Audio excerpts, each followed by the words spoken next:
Assalamualaikum warahmatullahi wabarakatuh. Dengan saya di channel saya Agus Setiawan, saya mau bercerita sedikit tentang kejadian saya waktu sakit asam lambung dulu. Itu pun hampir 1 tahun lebih saya sakit asam lambung.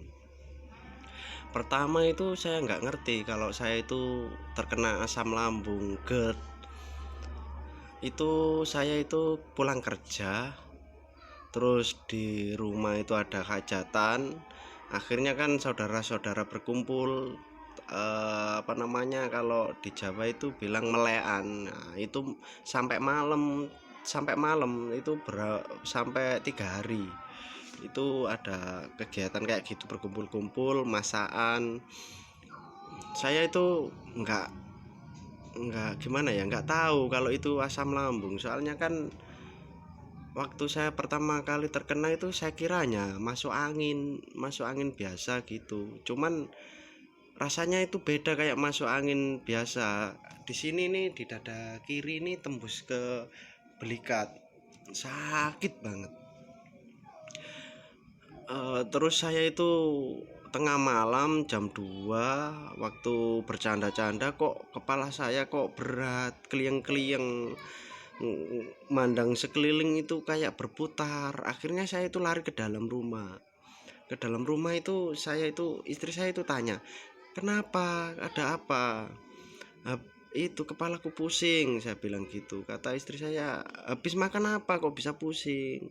Saya bilang habis minum kopi, kebanyakan minum kopi paling, makanya itu terjadi pusing. Cuman saya bilang gini, enggak, kalau kopi kan saya tiap hari minum kopi, ngapain kopi kok buat pusing, saya gitu. Terus ya kalau gitu itu aja, ke ke klinik.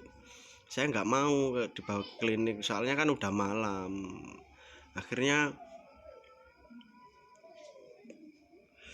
saya memutuskan pagi hari aja ke ke puskesmas saja gitu.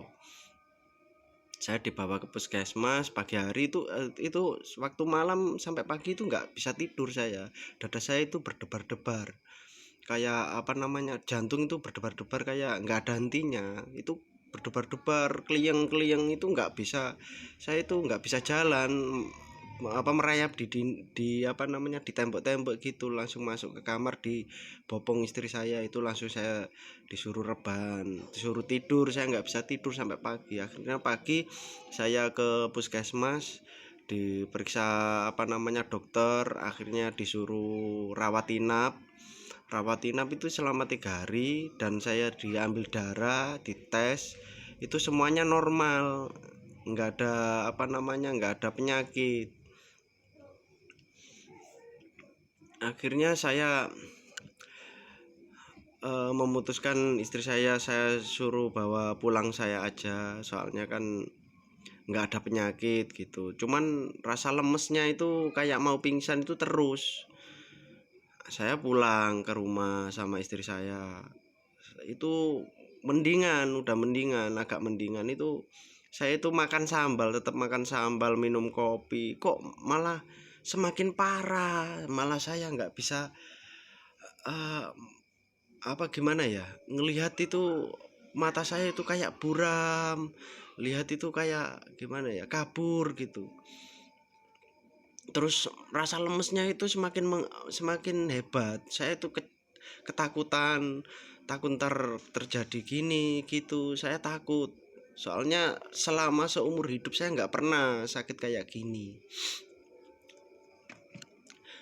Terus istri saya itu bilang, kalau gitu, kalau nggak kuat dibawa ke klinik lagi aja, ke puskesmas aja. Kalau nggak gitu langsung dilarikan ke rumah sakit aja, biar jelas ntar di USG di rumah sakit, siapa tahu ada penyakit apa atau apa. Terus saya itu nggak kuat. Akhirnya saudara saya itu berkumpul, terus saya dibawa lari ke rumah sakit, itu dicek di USG, di rongsen paru-paru, di USG perut, usus, semuanya itu di CT scan itu nggak ada penyakitnya, di EKG itu jantung juga normal, padahal jantung saya itu berdebar-debar, paru-paru saya itu kayak sakit apa namanya ya, sesak, kayak orang apa namanya ya, sakit sesak itu loh, kayak itu. Akhirnya saya dianjurkan eh, apa namanya menginap lagi di rumah sakit itu selama 7 hari. Di situ pun nggak ada perkembangan, dikasih obat, di infus itu semuanya itu nggak ada perkembangan. Kok kata dokter udah membaik, cuman badan saya itu tetap lemes, terus dada itu terasa sakit, ulu hati itu juga sakit banget, kepala itu pusing kayak mau mati rasanya. Terus dokter selama 7 hari itu saya disuruh apa namanya sudah membaik. Akhirnya dokter memutuskan saya disuruh pulang. Dengan paksa saya pulang, cuman saya itu sebenarnya nggak mau pulang, soalnya apa, masih terasa sakit banget pokoknya. Asam lambung itu aduh 1001 sensasi. Akhirnya saya di rumah itu ya belum, dokter itu memberikan apa namanya surat kontrol. Jadi saya 1 bulan sekali itu kontrol, dikasih obat, itu pun nggak ada perkembangan sama sekali. Saya semakin takut banget, teman-teman. Akhirnya saya itu apa namanya ya, pasrah. Akhirnya saya pasrah. Kalau seumpama saya memang ditakdirkan hidup ya hidup, ditakdirkan mati ya mati gitu. Pikiran saya udah mentok. Selama 2 bulan tuh saya nggak bisa tidur tenang. Saya itu selalu berdebar-debar.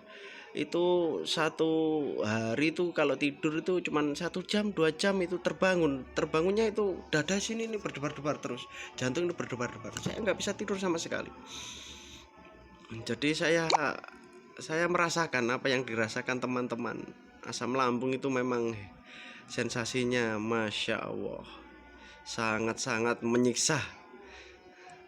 Jadi buat teman-teman yang masih sakit asam lambung, jangan putus asa, semangat.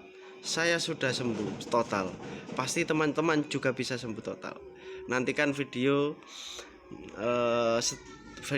besok, saya akan mengupload video lagi untuk cara-cara saya melalui pengalaman saya, bagaimana caranya menangani sensasi-sensasinya sampai saya bisa sembuh total kayak gini.